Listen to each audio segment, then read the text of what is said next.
Bonjour et bienvenue dans cette nouvelle capsule vidéo. Aujourd'hui on fait un peu de géographie et on va parler des inégalités de développement dans le monde. C'est la première partie de notre cours sur les enjeux du développement en seconde. Alors, quelles sont ces inégalités de développement? Évidemment, vous avez tous quelques notions sur le sujet.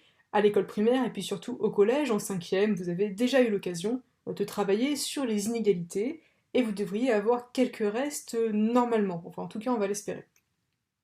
La première image qui vous vient en tête, c'est sûrement celle-ci. Une Afrique pauvre, en retard de développement, comme beaucoup de pays du Sud, face à des grandes puissances économiques, dont l'Europe fait partie, qui forment les pays développés.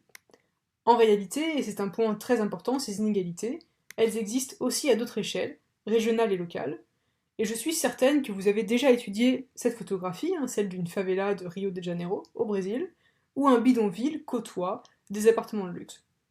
Mais pour mieux comprendre ces inégalités aujourd'hui, il va falloir revoir quand même tout ça rapidement. Bref, quelles sont donc les inégalités de développement aujourd'hui dans le monde à toutes les échelles? Observons d'abord des inégalités à l'échelle mondiale. Pour ça, il va falloir s'appuyer sur des indicateurs pertinents, c'est-à-dire trouver sur quelles données s'appuyer pour définir les inégalités de développement. Et comme nous sommes en géographie, ça va passer par l'étude de cartes. Premier indicateur, première carte ici, le PIB, qui est exprimé en parité de pouvoir d'achat pour l'année 2018. Le PIB, pour rappel, c'est le produit intérieur brut, la richesse produite dans un pays en une année.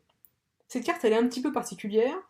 C'est une anamorphose du site World Mapper, autrement dit les tailles des pays, elles ont été modifiées en fonction de l'importance de leur PIB. Plus un pays est gros, plus il est riche et inversement. Regardez bien, on voit trois espaces principaux qui concentrent la richesse mondiale. L'Amérique du Nord avec principalement les États-Unis d'Amérique, l'Europe occidentale, et puis avant tout aussi l'Asie orientale avec le Japon et la Chine principalement. Autre carte du PIB qui est quand même beaucoup plus classique, vous avez beaucoup plus l'habitude de voir ce genre de carte. Le PIB par habitant ici en 2017, on voit le nord qui concentre les richesses et un sud qui est beaucoup plus pauvre. On a à peu près plus de 25 000 $ en moyenne par habitant et par an au Japon, en 2017 en tout cas, et on a moins de 5 000 $ de richesse par habitant en République démocratique du Congo. Ça confirme ce qu'on a vu dans la carte précédente. Même constat si on prend l'indice de développement humain. C'est l'indicateur le plus important de votre cours, ici, puisqu'il sert à mesurer, par définition, le développement, en donnant un indice qui est compris entre 0 et 1. Plus un état est proche du 1, plus il est développé. Dans son calcul, on prend en compte plusieurs critères différents qu'il faut bien garder en tête. Un critère de santé, c'est l'espérance de vie à la naissance. Un critère d'éducation, où on combine deux choses, à savoir la durée de scolarisation des adultes de 25 ans et plus et la durée attendue de scolarisation des enfants. Et puis un critère économique, le revenu national brut par habitant. Ici, donc, on peut observer une fois encore que l'Amérique du Nord, l'Europe occidentale et puis l'Asie orientale, avec le Japon et puis aussi donc ensemble Australie, Nouvelle-Zélande, sont très développés, tandis que l'Afrique reste encore largement en retard de développement. C'est d'ailleurs le continent qui concentre le plus de PMA, les pays les moins avancés de la planète. A noter aussi quand même qu'on a des pays en développement qui rattrapent les pays du Nord, la Chine, la Russie, et puis une bonne partie quand même de l'Amérique latine. Si on prend maintenant la carte de l'espérance de vie, elle confirme la précédente et c'est rassurant puisque je vous rappelle, l'espérance de vie c'est une des composantes de l'IDH. On observe donc les mêmes inégalités, les espaces les plus développés sont ceux qui connaissent l'espérance de vie la plus longue, et inversement, l'Asie du Sud, qu'on voit ici, et puis l'Afrique, l'Afrique subsaharienne, ont encore aujourd'hui la plus faible espérance de vie sur Terre. De même, dernier indicateur qu'on va prendre, si on prend l'exemple de la sous-alimentation en 2009, avec les chiffres de la FAO, on observe que le Nord, ce qu'on appelle le Nord en tout cas, n'est pas ou très peu concerné par la sous-alimentation, tandis que l'Afrique subsaharienne, l'Asie du Sud-Est, et l'Amérique latine ont une part importante de leur population qui est sous-alimentée, c'est-à-dire qui dispose de moins de 2400 kcal par jour et par habitant. On peut souligner aussi ici que, en Afrique centrale, Afrique subsaharienne, on a ainsi plus d'un tiers de la population qui est sous-alimentée.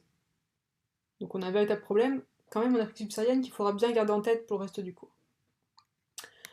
Ainsi, donc, les inégalités de développement à l'échelle mondiale sont bien présentes, formant ce que l'on a appelé la limite nord-sud, que l'on voit sur cette carte, avec un nord qui est composé donc, de l'Amérique du Nord, de l'Europe, de la Russie, du Japon, de la Corée du Sud, de Singapour, de l'Australie, de la Nouvelle-Zélande, qui est plutôt bien développé, plutôt riche, tandis que le Sud serait dans son ensemble en retard de développement, ce qui reste, on l'a déjà évoqué, mais vraiment à nuancer.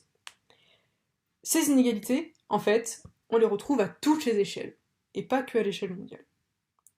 Si on regarde le continent asiatique sur cette carte, c'est une carte de l'IDH à nouveau, on a un Japon qui est très développé, mais on a aussi des PMA, comme l'Afghanistan ou le Laos. Idem au sein des pays. Si on prend l'exemple du Mexique, on le voit, la partie nord du pays est plutôt bien développée, elle bénéficie de sa proximité avec les États-Unis d'Amérique, alors que le sud est en retard de développement par rapport au reste du pays.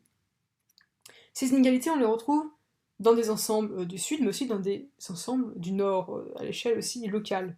Si on prend l'exemple de Paris, ici, on a une carte qui montre la répartition des ménages à revenus modestes, et si on regarde bien cette carte, l'ouest de Paris est plutôt aisé, puisqu'on a moins de 1 personne sur 5 qui a un revenu modeste, alors que le nord-est de Paris a beaucoup plus de personnes en situation de revenu modeste. On vous dit, vous avez plus de 41% de la population dans le 19e, donc ici, qui a des revenus modestes. La pauvreté, elle est importante dans les pays du Nord. Il faut bien le garder en tête aussi. Ici, vous avez une photographie de Skid Row. Skid Row, c'est un quartier de Los Angeles où il y a beaucoup de sans-abri. Et aux États-Unis, c'est une chose qu'on n'a pas forcément en tête, mais on a 1,6 million de personnes qui ont des problèmes de logement, dont au moins 500 000 vivent dans la rue.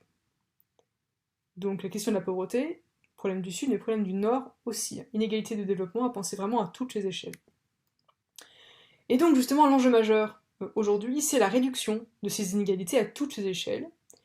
Et donc dans la suite du cours, justement, nous allons voir comment est-ce qu'on tente aujourd'hui de réduire ces inégalités un peu partout dans le monde, et comment est-ce qu'on fait pour instaurer un développement durable.